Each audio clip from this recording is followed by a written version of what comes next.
के साजी निवाज जी, प्यारी सास संगत जी, प्यार और सत्कार से कहना धन निरंकार जी। बोलिए सतगुरु माता सुदीक्षा सविंदर हरदेव जी महाराज की जय। सास संगत जी, दासी सतगुरु निरंकार दातार निरंकारी राजपिता जी, आप साथ संगत माँ का कोटिन कोटिन बार शुक्राना करती है। आप जी के आशीर्वाद से ही दासी सतगुरु माता सुदीक्षा जी महाराज के जो सतगुरु माता जी ने 15 जनवरी 2023 को संत निरंकारी आध्यात्मिक स्थल स्मालका में आयोजित भक्ति पर्व समागम के अवसर पर विचार किए थे, वो रखने जा रही है। आप जी प्रवान करें। सतगुरु माता सुदीक्षा जी महाराज ने हमें समझाया कि साथ संगत जी, अनेकों संतों महापुरुषों से भी हम सुनते हैं कि जीवन में भक्ति की क्या महत्ता होती है। सिर्फ आज की बात ही नहीं, अगर हम अपनी बाल अवस्था को देखें तो जब हम स्कूल में पढ़ते थे तो भक्ति आंदोलन और सूफी आंदोलन के बारे में आध्यात्मिक जागृति के लिए जब जब भी जैसा जैसा भी युग रहा, स्कूलों में उस अवधारणा को थ्योरी रूप में पढ़ाया गया। पर जीते जी ये अवधारणा और पढ़ाई सिर्फ एक समझ की तरह नहीं है, बल्कि भक्ति तो उस अवस्था को जीने का नाम है। हम अगर भक्ति भरे जीवन में पल पल आनंदित होते हैं तो फिर ये आत्मा हर समय मीराबाई की तरह खुश होती है और गंभीर अवस्था में भी रहती है। फिर आनंद का ये उत्सव जीवन भर चलता रहता है। इस अवस्था तक पहुंचने के लिए सबसे पहले ब्रह्म ज्ञान को जीवन में सही मायने में समझकर इस निरंकार के दर्शन करके इससे प्यार करना होगा। जब तक इसको खुद देखेंगे नहीं, तब तक इससे प्यार होना भी संभव नहीं है। ज्ञानी भक्तों की पूर्ण तरीके से की गई उत्तम भक्ति प्रेमा भक्ति है। साथ संगत जी, सतगुरु माता जी ने बताया, सतगुरु माता सुदीक्षा जी महाराज ने कहा कि दासी से कभी कभी महापुरुष नमस्कार की लाइन में आकर कुछ पर्सनल बात पूछ भी लेते हैं कि दास ये करे कि ये करे, आप हुक्म कीजिए।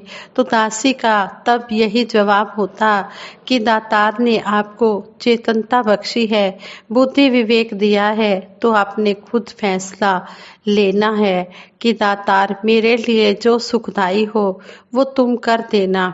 आज का समय हर एक को अलग अलग कुछ हुक्म देने का नहीं है। सत्संग में जो इस माइक से कहा गया और पूरी सत्संग के दौरान हर एक ने किसी के भी मुख से सुना या घर बैठे किसी संत से कोई चर्चा हुई तो उसमें दातार का वास देखते हुए फिर वही कुछ शब्द मुंह से स्वाभाविक रूप से निकल जाता है तो उस वचन को मन उसी समय सत्य मान ले। आज के समय में भी भगत हैं, पर चाहे अभी हम वर्तमान नामों से सबको नहीं जानते, क्योंकि बहुत पुराना इतिहास देखें तो तब भी भक्तों के कुछ चुनिंदा नाम ही होते थे। जैसे जैसे मिशन एक छोटे से दायरे से निकलकर अब विशाल रूप ले रहा है, तो जो उनकी शिक्षाओं से जुड़ी चीजें थी, तो आज तो अनगिनत महात्मा, अनगिनत जीवन, अनगिनत सिखलाइयाँ सामने हैं। सिखलाई चाहे हम राजमाता जी के जीवन में भी देखते थे कि कैसे एक पूरी संगत की माँ, सतगुरु की माँ और अपने जीवन में गुरुओं के साथ अलग अलग रिश्ता, माँ पत्नी या चाहे जो भी रहा हो, पर अपने आप को उन्होंने भगत के रूप में ही रखा।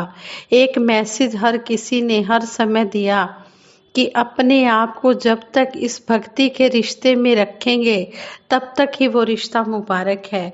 फिर वो बात नहीं होती कि अपनी बात मनवानी है, बल्कि बात तो ये होती है कि जो हुक्म आया है हमने उस पर चलना है। एक वो बात चतुराइयों चालाकियों वाली नहीं है कि अभी अगर सत्संग हो रही है तो बस एक कोशिश कि किसी तरह नज़र पड़ जाए तो नमस्कार की चलती लाइनों में जोर से कोई जयकारा लगाकर तो कोई कुछ लगाकर कि एक ध्यान बटे और दासी की नजर उन तक पहुंचे, या इसी तरह का कोई और अलग तरीका अपना लिया जाता है। ये चतुराइयां चालाकियां भक्तों के मन में नहीं होती, भक्तों के जीवन में नहीं होती।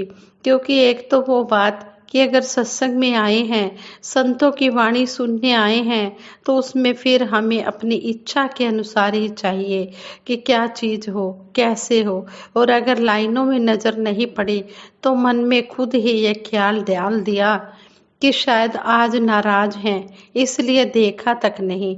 तो बात वही कि हम अपनी अवस्था देखें कि हम कहाँ खड़े हैं। सत्संग में हम गुरु के दर्शन करने आए हैं या गुरु दर्शन करने बैठा है।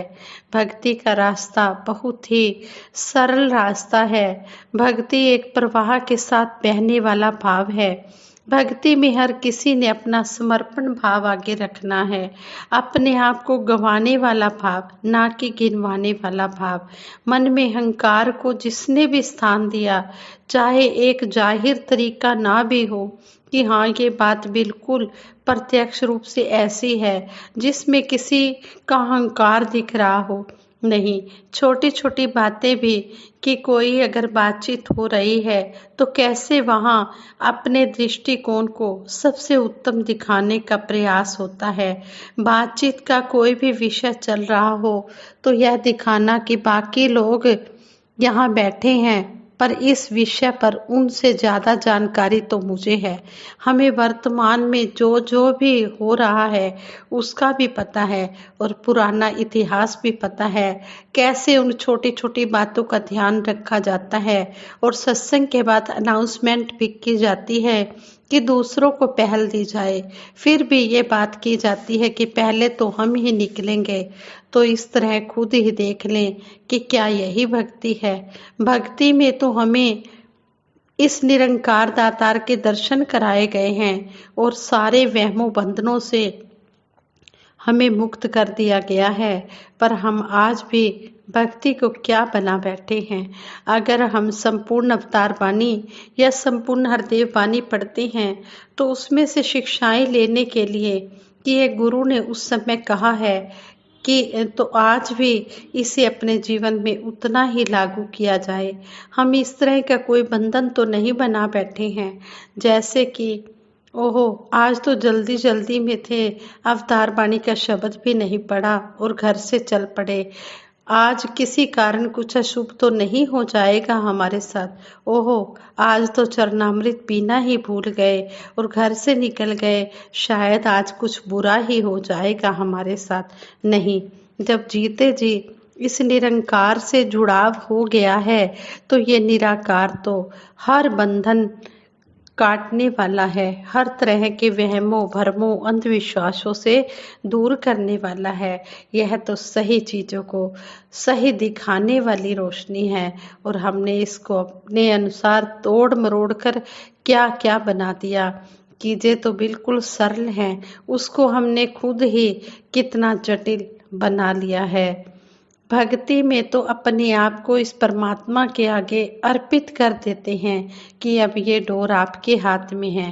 पहले हमारा ये अहंकार हमें कुछ अलग दिशा में ले जाने की कोशिश करता था, पर अब जब आपके आगे खुद को सौंप दिया है तो फिर आप मुझे किसी दिशा में भी लेकर जाएं, चाहे हम हमारे हिसाब से ऊंचाइयों को छू रहे हैं या हमारी आर्थिक स्थिति ठीक नहीं है, तो भी मुझे पता है कि ये डोर अब आपके हाथ में है। हमने खुद को सौंपा हुआ है, तो अब ये जो भी कर रहा है यही उत्तम है। जब ऐसे भाव मन में होते हैं तो ही जीवन में भक्ति सही तरीके से प्रवेश करती है और फिर हम खुद को हटाकर, खुद को अहंकार से हटाकर भक्ति में लगाते हैं।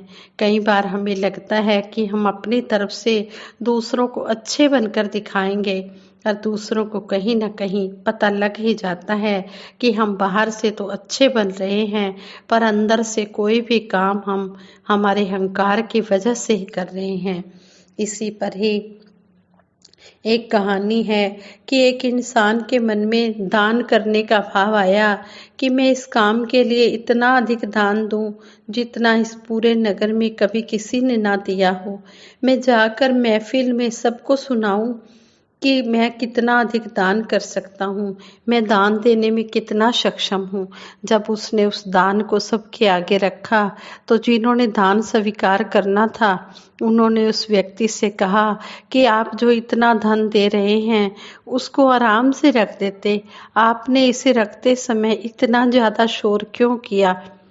अब वह व्यक्ति हैरान हुआ कि मैंने तो कोई शोर ही नहीं किया, जो धन मैं लाया था उसे मैंने बहुत आराम से रखा था, फिर भी ऐसी बात क्यों बोली जा रही है कि इतना शोर करते हुए धन क्यों रख रहे हो।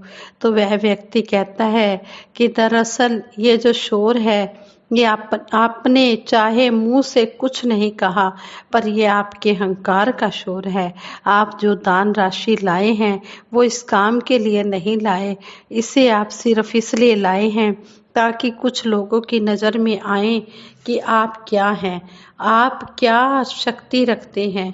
तो अगर उस अहंकार का शोर ना होता तो आपकी ये सेवा जरूर प्रवान होती। बात वही कि हम अपने आप को खुद ही मूर्ख बना लेते हैं कि शायद हम बहुत अच्छे एक्टर हैं, हम किसी के सामने कुछ दिखावा कर देंगे और अगला मान जाएगा। पर अपना अपना अंतर्यामी हर इंसान है, हर किसी को पता है कि वो क्या कर रहा है। भक्ति और दिखावे वाली, असली भक्ति और दिखावे वाली भक्ति के बीच एक बारीक अंतर रेखा है। अक्सर हम मन में सोच रहे होते हैं कि ये व्यक्ति अगर ये कार्य कर रहा है तो ये बहुत बड़ा भगत है, चलो हम भी ऐसा ही कर लेते हैं। तो उस व्यक्ति की भक्ति तो इसलिए कबूल होती है क्योंकि उसके मन के भाव वैसे हैं। पर यहाँ बिना भाव के नकल करके अगर कुछ किया जा रहा है तो वो हरगिज भी कबूल नहीं है।